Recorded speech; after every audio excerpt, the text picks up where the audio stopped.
जी अस्सलाम वालेकुम स्टूडेंट्स। बेटा हमारी एक्सरसाइज 1.3 चल रही है, क्लास 9th मैथमेटिक्स की 1.3 को हम डिस्कस कर रहे हैं। अब 1.3 का हमने क्वेश्चन नंबर जो है ना 7 करने हैं। इससे पहले हमने 6 तक किए हैं, बारी बारी आप लोगों को मैंने वो ट्राई करके दिए हैं। अब क्वेश्चन नंबर 7 को डिस्कस कर रहे हैं। यहाँ पे हम क्वेश्चन नंबर 7 में वो क्या कहते हैं, वो कहते हैं कि मीरा बॉट आर टॉय, यानी मीरा ने एक खिलौना खरीदा जिसकी जो कीमत है वो 1500 रुपये है। अब यहाँ पे हम कास्ट प्राइस ऑफ टॉय लिखेंगे, ठीक है, कास्ट प्राइस ऑफ टॉय। अब कास्ट प्राइस ऑफ टॉय कितना है, वो है हमारे पास ऑफ टॉय, वो टोटल कास्ट प्राइस है इसकी 1500, ठीक है 1500 है। अब उसने उसके बाद क्या किया कि एंड सोल्ड, एक खिलौना खरीदा। ये क्या किया, मीरा ने एक खिलौना खरीदा और फिर उसको सोल्ड कर दिया, बेच दिया। जो कास्ट प्राइस थी वो कितनी है 1500 यानी 1500 रुपये है। और सोलिड प्राइस क्या है इसकी, सोलिड प्राइस ऑफ टॉय, जो खिलौने की कीमतें फरोख्त थी, ये कीमतें खरीदे हैं। कास्ट प्राइस को हम जितने में खरीदते हैं वो कास्ट कहलाती है, जो फरोख्त करते हैं बेचते हैं वो सोलिड प्राइस कहलाती है। कास्ट प्राइस कितनी है 1500 रुपये है और इसकी जो सोलिड प्राइस है वो कहते हैं वो 1500 कितनी है 20 रुपये है, 1520 रुपीज़ है।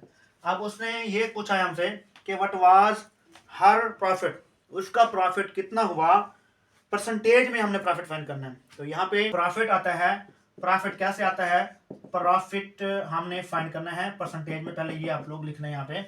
अब प्रॉफिट फाइंड करने के लिए क्या लिखेंगे, प्रॉफिट फाइंड करने के लिए जो सॉलिड प्राइस होगी, ठीक है, जो सॉलिड प्राइस होगी उसमें से हम माइनस कर देंगे जो कास्ट प्राइस थी, ठीक है, सॉलिड प्राइस में से माइनस कर देंगे कास्ट प्राइस। सॉलिड प्राइस कितनी है 1520 रुपये है और कास्ट प्राइस कितनी है 1500 रुपये है। टोटल उसको 20 रुपये बचे इस खिलौने में से, ठीक है। जो उसका प्रॉफिट हुआ वो कितना हुआ, प्रॉफिट उसको आया 20 रुपीज़। अब उसने कहा कि प्रॉफिट इसका फाइंड करें परसेंटेज में।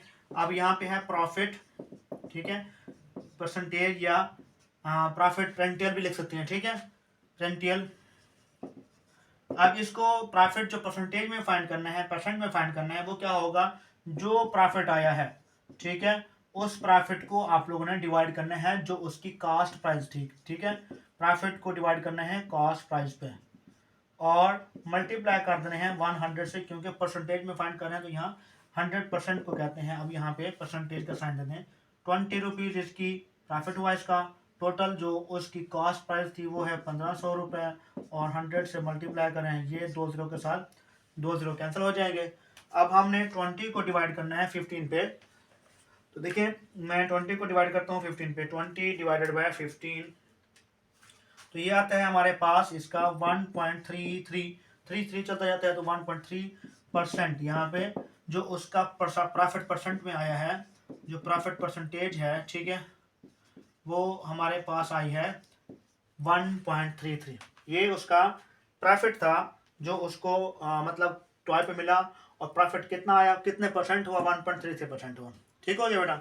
ये बेटा क्वेश्चन नंबर 7 को डिस्कस किया। क्वेश्चन नंबर 7 के बाद हम चलते हैं क्वेश्चन नंबर 8 पे। क्वेश्चन नंबर 8 में वो कहते हैं the annual income of Tayyab, ठीक है, जो तैयब की एनुअल इनकम है वो कितनी है, वो है हमारे पास 9,60,000। यहाँ पे हम लिखते हैं the annual income of Tayyab. Question number हम डिस्कस कर रहे हैं 8 को। यहाँ पे the annual income of Tayyab वो कितनी है, वो कहते हैं 9,60,000 है, ठीक हो गया, या 960,000, ये टोटल उसकी इनकम है annual. How the exempted amount is, जो रकम उसकी खर्च हुई टैक्स में वो है हमारे पास 130,000। मतलब हम यहाँ लिखते हैं एग्जम्प्टेड अमाउंट। अब टोटल उसकी जो उसके टैक्स में अमाउंट कटती है वो है 130,000, ठीक है, यानी 1,30,000 ये उसके टैक्स में कट गई है। फिर उसके बाद कहते हैं हाउ मच टैक्स पेड, या how much tax would be have to pay, उसने टैक्स जो अदा किया तो उसका जो रेट था, टैक्स रेट था, वो है हमारे पास, टैक्स रेट है 0.75%, ठीक हो गया, 0.75% उसका टैक्स रेट है। तो उसने कहा है how much tax would have जो पे है उसने जो टैक्स पे किया टोटल इस हिसाब से वो बताएं कितना उसने पे किया है। अब यहाँ पे है रिमेनिंग रकम चेक करते हैं कितनी बचती है, रिमेनिंग अमाउंट। ठीक है, रिमेनिंग अमाउंट हम टोटल एंड इनकम में से जो उसके खपत हुई है वो माइनस करते हैं। ठीक है, ये उसके हमारे पास टोटल इनकम थी, ये उसने खर्च किए या उसका टैक्स निकला, तो बाकी जो अमाउंट बचती है वो हमारे पास बचती है। इसकी टोटल अमाउंट इसको माइनस करके चेक 830। ठीक है, यानी 830,000 इसकी टोटल नंबर्स टोटल वैल्यू बचती है जो उसके पास बाकी है। रेट जो हमारे पास टैक्स रेट है वो 75% है। अब हमने इसका देखना है अमाउंट ऑफ टैक्स, टैक्स में जो अमाउंट जाती है, टैक्स जो उसका कटता है वो कितना है, अमाउंट ऑफ टैक्स। अब टोटल रकम जो बचती है उसका टैक्स कटता है। टोटल अमाउंट है 8,30,000। ठीक है, इसको मल्टीप्लाई करना है आपने टैक्स रेट के साथ, वो है 0.75 0.75%। 75। अब हम इसका पहले टैक्स फाइंड कर लेते हैं कि कितना टैक्स जाएगा उसका। 0.75 का मतलब है कि हमने ये परसेंट में से है, 0.75% है, तो मतलब 100 में से ये इतने रुपए उसको देने पड़ेंगे। अब 830,000 मल्टीप्लाई, इसका भी पॉइंट खत्म करें, देखें 0.75 है, इस पॉइंट की जगह पे हम 1 लगाते हैं, आगे 2 नंबर है 2 0, आगे ये 100 वैसे नीचे मल्टीप्लाई हो रहा था। अब इस 2 0 को इसके साथ काट दें और इसको इसके साथ काट दें, बाकी है 83 को मल्टीप्लाई कर दें 75 के साथ।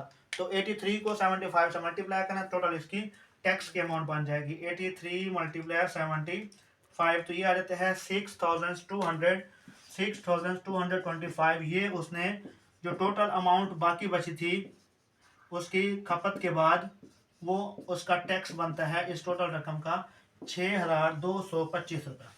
ठीक हो गया बेटा। बेटा क्वेश्चन नंबर 8 के बाद हम चलते हैं इसके क्वेश्चन नंबर 9 पे। लास्ट क्वेश्चन है इस एक्सरसाइज का। क्वेश्चन नंबर 9 में कहते हैं फाइंड द कंपाउंड मार्कअप। हमने मार्कअप फाइंड करना है, इसका कंपाउंड मार्कअप फाइंड करना है। ठीक है, compound markup, total markup find करना है। किसका करना है जी, जो अमाउंट है टोटल प्रिंसिपल अमाउंट है, प्रिंसिपल अमाउंट को पे लिखते हैं, वो है हमारे पास टोटल कितने हैं 3,75,000। टोटल जो उसकी प्रिंसिपल अमाउंट है वो 3,75,000 रुपए है। और 1 साल ड्यूरेशन है, यानी हमने टाइम इसका देखना है, टाइम कितना है 1 ईयर, 1 साल। टोटल प्रिंसिपल अमाउंट का 3,75,000 का टोटल मार्कअप फाइंड करना है, ड्यूरेशन कितना हो, टाइम पीरियड कितना हो, 1 साल हो। और जो उसकी रेट है हमारे पास कंपाउंड की, एनुअली कंपाउंड रेट जो है वो कितना है, देखें एनुअली मार्कअप या कंपाउंड मार्कअप को आप देखें, रेट इसका कितना है, तो रेट है इसका हमारे पास 14%। ठीक हो गया, 14% के हिसाब से 1 साल के लिए 3,75,000 का कितना मार्कअप बनेगा, ये हमने फाइंड करना है। तो अब मार्कअप का आप लोगों को पता है कि फार्मूला क्या है, यहाँ पे है कंपाउंड मार्कअप। ठीक है, अब कंपाउंड मार्कअप का फार्मूला है, प्रिंसिपल अमाउंट को हमने 1 प्लस जो उसका एनुअली मार्कअप रेट है उसके साथ प्लस करना है। ठीक है, और ऊपर टाइम जो भी है उस टाइम के उसके जो है पावर ना देनी है, और माइनस इसका फिर प्रिंसिपल अमाउंट आ जाएगी। अब एनुअली कंपाउंड मार्कअप का फार्मूला है P इंटू 1 प्लस जो रेट है उसके साथ और जो टाइम है उतने ही, मतलब उसको साल के साथ पावर्स मल्टीप्लाई कर देंगे। अब यहाँ प्रिंसिपल अमाउंट कितनी है 3,75,000 रुपये, यहाँ 1 प्लस इस 4% को हम 14% को 4/100 एंड टी कितना टाइम कितना है इसका 1 ईयर है, 1 साल है, माइनस 3,75,000 वैसे का वैसे। अब 3,75,000 1 प्लस ये वाला देखें कितना आता है 0.14 एंड 1 माइनस 3,75,000, ये 3,75,000 इसको प्लस करें तो ये आता है 1.14। अब पावर 1 है, अब इसकी पावर 1 है तो वो नंबर जो था वैसे का वैसा रहेगा 3,75,000 एंड ये पावर 1 है तो 1.14 ही रहेगा, मैंने 3,75,000। अब इसको मल्टीप्लाई करने हमने 3,75,000 के साथ, देखें 3,75,000 मल्टीप्लाई करना है 1.14 को, तो वो आता है हमारे पास 4275 एंड 00 माइनस 375 एंड 000। अब इस नंबर में से ये माइनस करें, तो माइनस करना है हमने 3,75,000, तो आता है 52,500। टोटल हमारे पास कंपाउंड या मार्कअप हमारे पास जो बनेगा, एनुअली मार्कअप कितना बनेगा, वो है हमारे पास 52,500। 3,75,000 का एक साल के लिए इतना उसको मार्कअप अदा करना पड़ेगा। ये था हमारे पास बेटा, हमने एक्सरसाइज 1.3 को डिस्कस कर रहे थे। ये 1.3 का लास्ट क्वेश्चन था। इसी तरह हमने सारे क्वेश्चंस को बारी बारी डिस्कस किया है। तो आप लोगों को अगर किसी भी क्वेश्चन में कोई मसला हो तो वो लाजमी तौर पे आप मुझसे डिस्कस कीजिएगा।